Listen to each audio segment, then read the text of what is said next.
The Senate hearing room was packed, but the tension made it feel even smaller.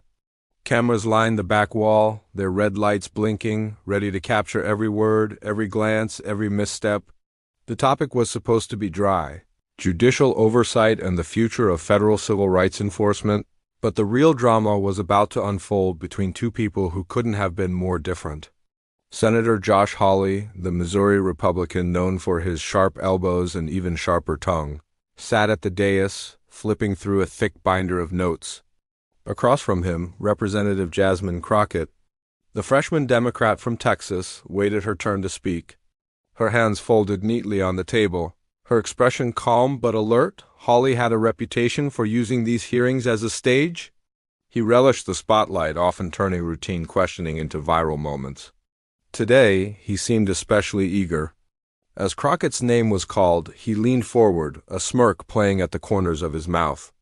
"Representative Crockett," he began, his voice dripping with condescension, "I understand you're here to offer your legal expertise. Remind me, where did you get your law degree again?" A ripple of discomfort moved through the room. Crockett didn't flinch. She met Hawley's gaze, her eyes steady. "The University of Houston Law Center, Senator. I graduated with honors." Hawley's smirk widened. "Ah, Houston. Not exactly Harvard or Yale, is it?" He let the words hang in the air, clearly expecting a laugh or at least a moment of hesitation. Instead, Crockett smiled. "Senator, I'm proud of my education. I'm also proud of the work I've done since, work that's been recognized by federal courts, civil rights organizations, and, most importantly, the communities I serve. But if you'd like to compare resumes, I'm happy to do that too." The audience, a mix of staffers, journalists, and advocates, leaned in.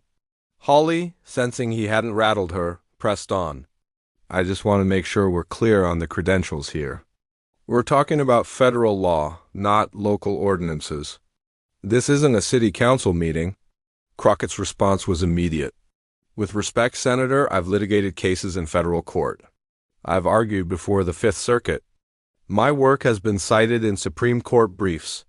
And while I may not have gone to an Ivy League school, I've spent my career fighting for people who never had the luxury of those connections. I'm not here because of a pedigree. I'm here because I've done the work." A few heads in the gallery nodded. Hawley, undeterred, tried a new angle. "Let's talk about the substance, then.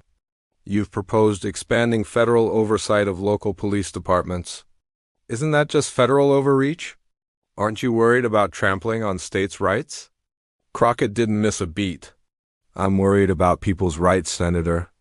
I'm worried about families who've lost loved ones to police violence and never got answers. I'm worried about communities where justice feels like a rumor, not a reality. Federal oversight isn't about punishing local departments. It's about ensuring that constitutional rights are protected everywhere, not just in zip codes with political clout." Hawley leaned back, folding his arms. "That sounds nice, but it's not how the Constitution works." "The 10th Amendment," Crockett cut in, her tone respectful but firm. "The 10th Amendment reserves powers to the states, yes. But the 14th Amendment guarantees equal protection under the law. When states fail to protect those rights, it's not just the federal government's prerogative, it's our obligation to step in. That's not overreach. That's the foundation of civil rights law." The room was silent for a moment. Hawley, clearly not expecting such a direct and well-prepared answer, glanced down at his notes. Crockett continued, her voice gaining strength. "Senator, I know you're fond of quoting the Constitution. So am I, but the Constitution isn't just a shield for the powerful. It's a promise to the vulnerable. My law degree taught me that. My career has proven it." Hawley tried to regain control. "Let's get specific. You've cited the Martinez v. Texas Department of Public Safety case in your proposal. That was a state case, wasn't it? How does that qualify you to speak on federal oversight?" Crockett nodded. "Martinez started in state court, but it set a precedent that was later upheld by the Fifth Circuit and cited in federal cases. I was lead counsel. The enforcement mechanisms we developed there are now being considered as a model for federal reform. I didn't just read about these issues in a textbook, Senator. I built the arguments, I wrote the briefs, and I stood in courtrooms where the stakes were people's lives. A murmur of approval moved through the audience. Hawley, sensing he was losing the room, tried to pivot. You talk a lot about lived experience. But law is about precedent, not personal stories. Don't you think we should leave emotion out of it? Crockett's answer was measured, but her words were sharp. Law is about precedent, but justice is about people. If you ignore the human impact, you're not practicing law, you're just playing politics. My experience isn't a distraction. It's the reason I understand what's at stake. The exchange was being live-tweeted, every line dissected and debated in real time. Crockett's calm, confident responses were already being clipped and shared. Hawley, meanwhile, looked increasingly frustrated, his usual swagger replaced by a tightness around his eyes. Crockett leaned forward, her voice low but clear. Senator, you can mock my law degree all you want. But I didn't come here to impress you. I came here to fight for the people who can't afford to sit in this room. And I promise you, they don't care where I went to school. They care that someone is finally listening. The room was silent, the tension broken only by the sound of camera shutters. Hawley looked away, his confidence shaken. Crockett sat back, her point made not just to him, but to everyone watching. The hearing continued, but the dynamic had shifted. Crockett's words lingered in the air, and even the most seasoned staffers sensed that something unusual was happening. Hawley, who had entered the room expecting to dominate, now found himself on the defensive. He tried to recover by shifting the conversation to crime statistics. A favorite tactic for politicians looking to reframe the debate. Representative Crockett, you talk about federal oversight as if it's a cure-all. But crime is rising in cities with the strictest oversight. Doesn't that prove your approach is flawed? Crockett didn't hesitate. Senator, crime is a complex issue. It's driven by poverty, lack of opportunity, and yes, sometimes by failures in policing. But oversight isn't about micromanaging local departments. It's about setting standards and ensuring accountability. The cities you mention are also the ones that have been most transparent about their challenges. They're not hiding the data. They're facing it head-on, which is more than I can say for some places that sweep problems under the rug. Hawley tried to interrupt, but Crockett pressed on. If you want to talk about results, let's look at the data. After the consent decree in New Orleans, use of force complaints dropped by 60%. In Seattle, federal oversight led to a 30% reduction in serious incidents. These aren't just numbers, their lives changed, families spared, communities made safer.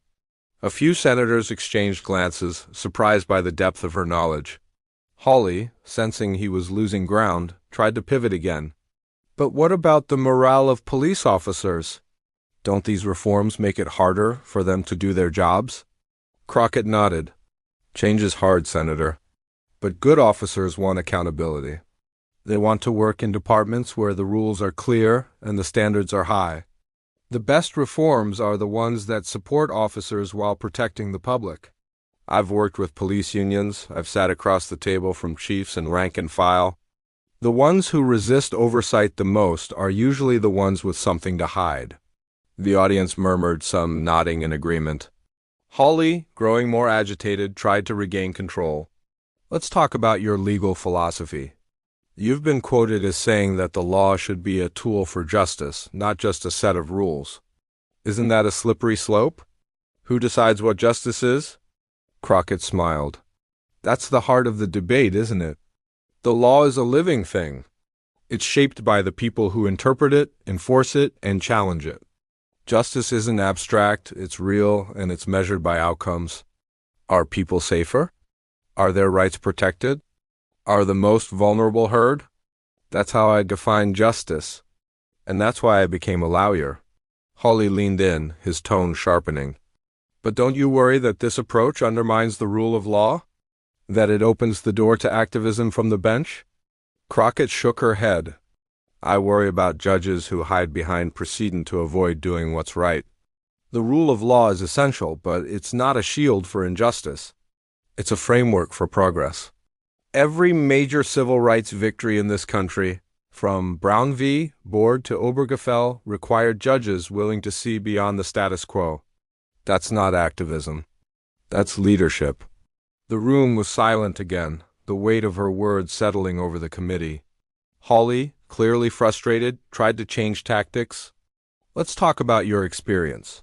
You've mentioned your work in Texas, but federal law is a different animal? What makes you think you're qualified to shape national policy? Crockett's answer was calm, but her eyes flashed with determination. Senator, I've spent my career bridging the gap between local realities and federal law. I've worked on cases that started in small towns and ended up setting national precedents. I've collaborated with the DOJ, I've testified before federal judges, and I've written briefs that have been cited in Supreme Court arguments. My qualifications aren't just on paper, they're in the lives I've helped change. Hawley tried to cut in, but Crockett continued. And let's be honest, if the only people qualified to make federal law are those who went to the same 3 schools or grew up in the same zip codes, we're not a democracy. We're an exclusive club. The law belongs to everyone, and so should the process of making it. A ripple of applause broke out in the gallery, quickly stifled by the chair. Hawley, now visibly irritated, tried to steer the conversation back to familiar ground. You keep talking about lived experience, but isn't that just code for identity politics? Crockett's response was swift. Lived experience isn't a slogan, Senator. It's the reality of how laws affect real people. If you ignore that, you're not making policy, you're making headlines. My experience as a black woman, as a civil rights attorney, as someone who's seen both sides of the justice system, gives me a perspective that's too often missing in these rooms. That's not identity politics. That's representation. Hawley, running out of options, tried one last time to undermine her. So you're saying your perspective is more valid than mine? Crockett shook her head. I'm saying it's different. And in a country as diverse as ours, we need all those perspectives at the table. That's how we get better laws, better outcomes, and a justice system that actually works for everyone. The chair called for a brief recess, but the energy in the room was unmistakable. Crockett had not only defended her credentials, she had reframed the entire debate. As senators filed out, staffers and journalists crowded around her, eager for a quote, a soundbite, a moment to capture the story that was already spreading far beyond the walls of the hearing room. The break was brief, but the buzz in the hallway was electric. Reporters whispered about the exchange. Staffers texted updates to their bosses, and social media was already ablaze with clips of Crockett's calm dismantling of Hawley's attacks. When the committee reconvened, the atmosphere was different. The usual hierarchy, senators above, witnesses below, felt less certain. Crockett had shifted the balance, and everyone knew it. As the chair called the hearing back to order, Hawley was first to speak. He tried to sound unfazed, but the edge in his voice betrayed him. Representative Crockett, let's move to the specifics of your proposal. You want to expand federal review of police departments. But isn't that just more bureaucracy? How do you respond to critics who say this will tie the hands of local law enforcement? Crockett leaned forward, her tone patient but unyielding. Senator, bureaucracy is only a problem when it gets in the way of justice. What I'm proposing isn't red tape for the sake of it. It's a framework for accountability. The goal isn't to micromanage, but to set clear standards and provide support for departments that want to improve. The best police chiefs I've worked with welcome oversight because it helps them build trust with their communities. Hawley pressed, but what about the cost? These reforms aren't cheap. How do you justify spending federal dollars on local issues? Crockett didn't hesitate. We can't afford not to. The cost of inaction is higher: lawsuits, settlements, lost trust, and most importantly, lives lost. Investing in oversight and training saves money in the long run, and more importantly, it saves lives. If we're serious about public safety, we have to be serious about accountability. A senator from the other side of the aisle, sensing an opportunity, jumped in. Representative Crockett, you've talked a lot about your experience. But what about results? Can you point to a specific case where your approach made a measurable difference? Crockett nodded. Absolutely. In the Martinez case, after we implemented the reforms, Complaints of excessive force dropped by more than half within 2 years. Community trust surveys showed a 40% increase in positive perceptions of the police. And perhaps most importantly, officers reported feeling safer and more supported because the expectations were clear and the training was real. That's what happens when you combine oversight with investment. Hawley, not to be outdone, tried to pivot again. Let's talk about the Constitution. You keep referencing the 14th Amendment, but what about the rights of officers? Don't they deserve due process? Crockett's answer was measured. Of course they do. Due process is fundamental. That's why my proposal includes safeguards for officers, clear procedures, independent review, and opportunities for appeal. But due process for officers can't come at the expense of justice for the public. The system has to work for everyone, not just those in uniform. The chair, sensing the importance of the moment, allowed the exchange to continue. Hawley, now visibly frustrated, tried to regain the upper hand. You talk about trust, but isn't it true that public confidence in law enforcement is at an all-time low? Doesn't that show your approach isn't working? Crockett shook her head. It shows we have more work to do. Trust isn't built overnight, and it's not restored by words alone. It takes action, transparency, and a willingness to admit when the system falls short. My approach is about building that trust, step by step, with real reforms and real accountability. A senator from the majority party interjected. Representative Crockett, some have said your presence here today is historic. How do you see your role in this process? Crockett paused, her voice softening. I see my role as a bridge. I'm here because people in my community demanded change, and I'm here to make sure their voices are heard. I'm not interested in being a symbol. I want to be part of the solution. That means listening, learning, and leading with both heart and mind. The room was quiet, the weight of her words settling over the committee. Even those who disagreed with her found themselves listening more closely. Hawley, sensing he was losing the narrative, tried one last time to undermine her. You've made your case, Representative. But at the end of the day, isn't this just about politics? Aren't you just here to score points for your party? Crockett's response was immediate. If I wanted to score points, I'd stick to sound bites. But I'm here to talk about policy, about people, about the real impact of the laws we write. I didn't come here to win an argument. I came here to make a difference. The chair called for closing statements. Hawley, his earlier bravado gone, offered a brief, perfunctory summary. When it was Crockett's turn, she spoke directly to the room. And to the millions watching online, we have a choice, she said. We can keep having the same arguments, defending the same broken systems, or we can do the hard work of building something better. My law degree may not impress everyone in this room, but the work I've done, the people I've helped, and the change I've fought for, that's what matters. I'm not here because of where I went to school. I'm here because I refuse to give up on justice. As the hearing adjourned, the room erupted in quiet applause. Reporters rushed to file their stories, and social media lit up with praise for Crockett's poise and substance.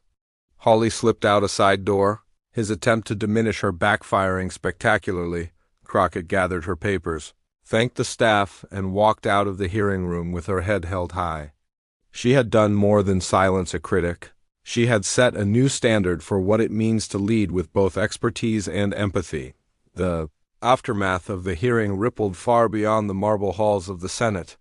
News outlets replayed the exchange between Crockett and Hawley on a loop, each network offering its own spin, but all agreeing on one thing: Jasmine Crockett had not only held her ground, she had redefined it. Editorials praised her composure and command of the law, while social media exploded with hashtags like #Crockett silences Hawley and #LawDegreeWithImpact. Clips of her calmly dismantling Hawley's condescension were shared by law students, civil rights activists, and even a few unexpected voices from across the aisle. In the days that followed, Crockett's office was flooded with messages, some from young lawyers and students inspired by her example, others from community leaders who saw in her a champion for those too often left out of the conversation. She responded to as many as she could, always returning to the same message: your story matters. Your work matters. Don't let anyone tell you otherwise. Meanwhile, the policy debate she had come to champion gained new momentum. Lawmakers who had been on the fence about federal oversight now asked for briefings with her staff. A bipartisan group of senators requested a meeting to discuss the Martinez model and how its principles could be adapted nationwide. Even some of Hawley's colleagues, privately if not publicly, admitted that Crockett's arguments had forced them to reconsider their assumptions about both the law and the people who practice it. Crockett's influence grew, but she remained grounded. She continued to visit the communities she represented, holding town halls and listening sessions, making sure that the voices she brought to Washington were never drowned out by the noise of politics. At one such event, a high school student asked her how she stayed so calm under pressure. Crockett smiled and replied, "When you know who you are and why you're here, it's a lot harder for someone else to shake you." The story of the hearing became a case study in law schools and public policy programs. Professors played the video in classrooms, asking students to analyze not just the legal arguments but the rhetorical strategies and the importance of representation. One professor at Howard University called it a masterclass in turning a personal attack into a public lesson. Another, at Stanford, noted that Crockett's performance was a reminder that the law is not just about where you studied, but about what you do with what you've learned. Hawley, for his part, tried to move on. He gave interviews insisting that his questions were about qualifications, not personal attacks. But the narrative had already shifted. In the public imagination, he was the senator who tried to belittle a colleague and ended up exposing his own limitations. Even some of his supporters quietly acknowledged that he had underestimated his opponent. The broader impact was felt in the halls of Congress. Lawmakers from both parties began to reconsider how they approached hearings and debates. The old playbook, rattle your opponent, question their credentials, dominate the soundbite, suddenly seemed less effective. Instead, there was a renewed appreciation for preparation, substance, and the ability to connect policy to real people's lives. Crockett's colleagues took notice. Senior members who had once dismissed her as a newcomer now sought her advice on legal strategy and public messaging. She was invited to join bipartisan working groups on police reform and civil rights. Her expertise and perspective now seen as assets rather than liabilities. The chair of the Judiciary Committee, in a rare moment of candor, told a reporter, "We need more voices like hers, people who know the law, but also know what it means to live it."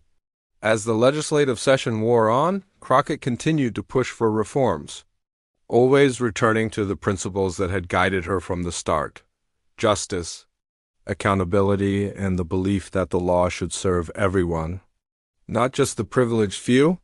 She worked late nights with her staff, refining proposals, building coalitions, and never losing sight of the people whose stories had shaped her own. The legacy of that hearing was more than a viral moment. It was a turning point, a reminder that expertise comes in many forms, and that the most powerful arguments are often the ones rooted in lived experience. Crockett's law degree, once mocked, became a symbol of resilience and determination. Her story inspired a new generation of advocates, lawyers and lawmakers, to believe that they, too, could make a difference, no matter where they started. In the end, Jasmine Crockett didn't just silence a critic. She elevated the conversation, set a new standard for public service, and proved that the measure of a leader is not where they went to school, but what they do when the spotlight is brightest. As she left the Capitol one evening, the city lights reflecting off the Potomac, she paused for a moment, looking back at the dome. She knew the work was far from over.